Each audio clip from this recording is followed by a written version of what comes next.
Marie-Claude Frossard, vous dirigez les 3 agences sur le secteur et ici à Saint-Julien, premier, pas forum, parce que c'est pas un forum, Non. mais première réunion inédite et originale du sport vers l'emploi des jeunes en conditions particulières entre des chefs d'entreprise, aussi en conditions particulières.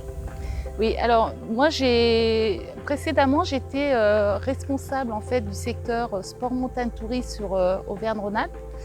Donc quand j'ai commencé à capter en fait l'opération du stade vers l'emploi, j'ai pensé que ça pouvait être une opération très intéressante pour la Haute-Savoie où je suis devenue directrice territoriale du Léman, dans un contexte, on peut le dire, de plein emploi où on a de grandes difficultés à recruter. Donc du stade vers l'emploi est un format innovant, intéressant tant pour les participants que pour les entreprises, dans le sens où on ne sait pas qui est le chef d'entreprise, qui est la personne en recherche d'emploi. Et du coup, ça libère la parole. Et aujourd'hui, je pense que pour réussir à recruter du monde, il faut penser autrement le recrutement.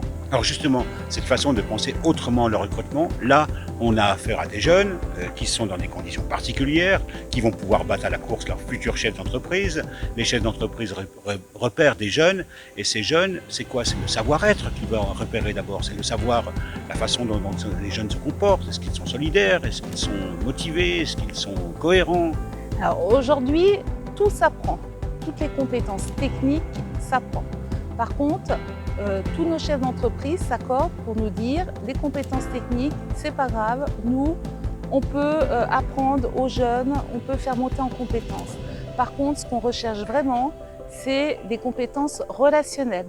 Donc dans le relationnel, on entend l'esprit d'équipe, la solidarité, l'écoute, et toutes ces compétences, on peut les reconnaître dans des moments informels, comme ce matin, à travers des épreuves de sport. On peut citer le sport, on peut citer également la musique, par exemple. Donc voilà, c'est le meilleur moyen, puisqu'en fait, rien n'est artificiel. Le jeune, il court naturellement, il discute comme s'il discutait avec un collègue ou un copain de son village, etc. Alors c'est pas une première, mais l'innovation chez Pôle emploi. Alors là, il faudra innover jusqu'à Paris 2024, parce qu'il y a un objectif, Paris 2024, il faudra s'aimer peut-être sur le territoire, sur votre territoire, de la même manière, et il faudra innover et innover toujours. Je pense qu'aujourd'hui, on est dans une société où tout va très très vite. Donc cette belle expérience d'aujourd'hui, très vite, il va falloir la renouveler et penser autrement. Au quotidien, les équipes Pôle emploi recherchent en tous les cas des actions pour attirer des personnes qui ne seraient peut-être pas venues naturellement sur d'autres événements pour faire autrement. Je vous cite un exemple, on est déjà dans la préparation du recrutement de la saison d'hiver. Et de la même manière qu'aujourd'hui, on attire des personnes par le sport, on est en train d'envisager d'attirer des personnes par le biais de la musique, d'un concert de musique, pour voilà, leur faire vivre des moments autres où il y a des belles rencontres qui peuvent se produire. Et cet après-midi, il y a le job dating.